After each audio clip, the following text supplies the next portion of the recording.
Hello student, class 10 chapter number 14 probability. Probability का introduction हम पढ़ते हैं कि प्रोबेबिलिटी जो होता है, प्रोबेबिलिटी, तो इसके बारे में सीखते हैं। तो प्रोबेबिलिटी हमारे पास क्या होता है? तो प्रोबेबिलिटी जो है वो द चांस, किसी चीज़ का हमारे पास जो चांस है, chance that of anything happen, कोई भी चीज़ होने के लिए जो चांस है हमारे पास, हैपेंड, ये हमारे पास क्या होती है? प्रोबेबिलिटी होती है, हैपेंड। तो ये है चांस किसी भी चीज़ का होने का। जैसे किसी भी चीज़ का हमें, कोई भी डाइस है, कोई भी हमारे पास बॉल का क्वेश्चन है, तो वो चांस होने का कितना, उसके चांस होने का, हैपन, घटना होने की, घटित होने की, वो प्रोबेबिलिटी की डेफिनेशन होती है। और उसके बाद इसके अंदर फार्मूला क्या होता है? प्रोबेबिलिटी के अंदर क्या यूज होता है? Probability of event, of an event, किसी इवेंट की प्रोबेबिलिटी है पी ऑफ ई। अगर हम किसी इवेंट की प्रोबेबिलिटी निकालें तो वो किसके बराबर होती है? प्रोबेबिलिटी का फार्मूला होता है कि हमारे पास नंबर ऑफ, ये number N U N O वाला नहीं है, लेकिन ये नंबर पूरा है, नंबर ऑफ फेवरेबल, फेवरेबल जो है हमारे पास, favourable cases.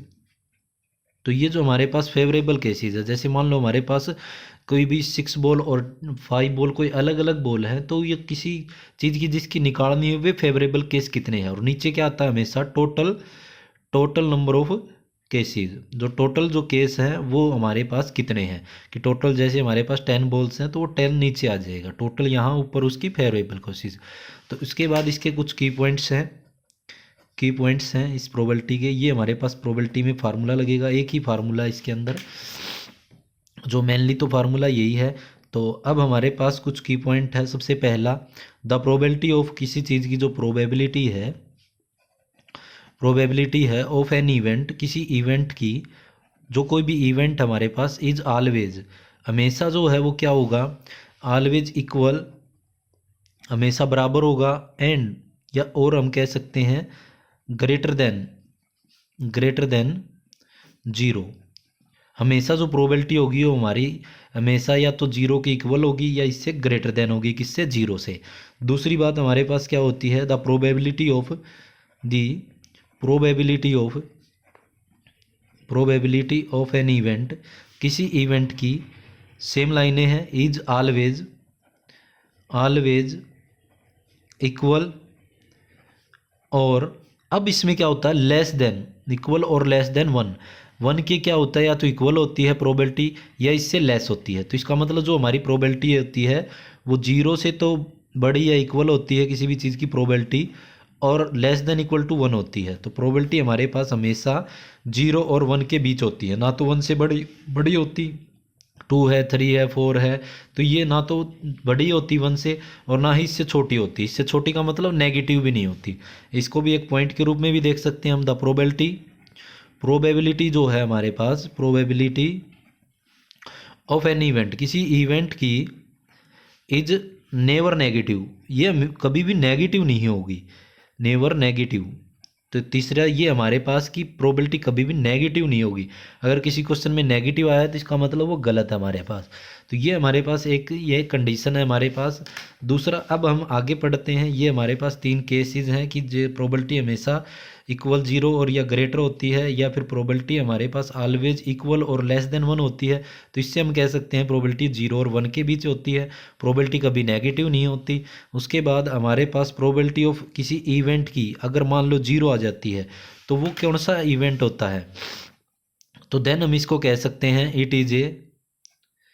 It is called, इसको हम कह सकते हैं कि क्या सा इवेंट है ये? इम्पॉसिबल इवेंट है, पॉसिबल इवेंट है।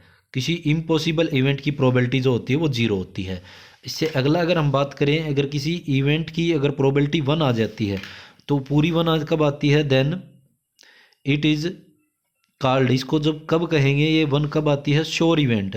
अगर पूरा कोई इवेंट क्या है? श्योर है, मतलब कोई घटना घटित हो सकती है, पूरी घटना है। अगर मान लो एक थैले के अंदर कैंडी वाली टॉफ़ी है और कैंडी वाली निकालने की प्रोबेबिलिटी पूछे तो श्योर इवेंट है। मान लो कैंडी की टॉफ़ी है और पूछे लेमन वाली, तो यहाँ पे इम्पॉसिबल इवेंट है।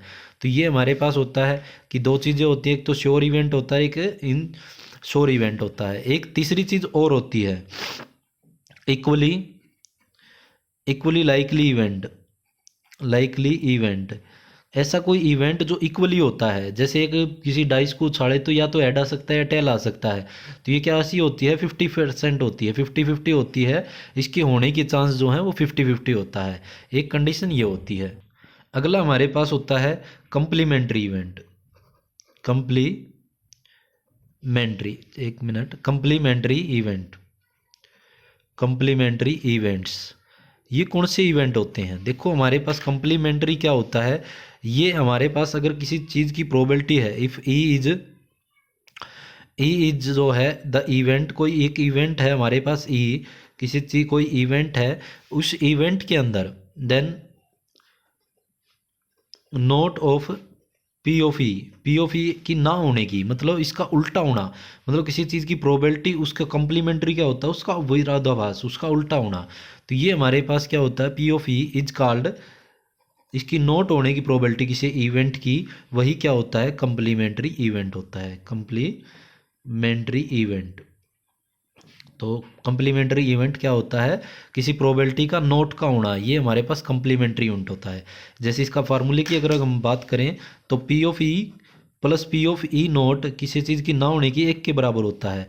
तो अगर पी ऑफ ई नोट की प्रोबेबिलिटी हम देखें कि दोनों की, देखो किसी भी चीज़ की हमें प्रोबेबिलिटी पूछी जाए, उसके पहले यस की निकालेंगे, फिर नोट की निकालने के लिए फार्मूला होता है, ये इस तरफ लेके जाएंगे तो पी ऑफ, ये प्लस का इस तरफ जाके माइनस का, तो किसी चीज़ की नोट की प्रोबेबिलिटी अगर पूछी जाए तो ऐसे हम इसकी नोट की प्रोबेबिलिटी निकाल सकते हैं। तो ये था हमारे पास छोटा सा इसका इंट्रोडक्शन। वैसे तो इंट्रोडक्शन में हमारे पास डाइस भी हैं, कार्ड भी हैं, लेकिन उनको अलग से हम किसी वीडियो में कवर करेंगे। इसके अंदर इंट्रोडक्शन जो प्रोबेबिलिटी का है वो यही तक है। तो आशा है आपको समझ में आया होगा। वीडियो को लाइक शेयर सब्सक्राइब जरूर कीजिए। धन्यवाद।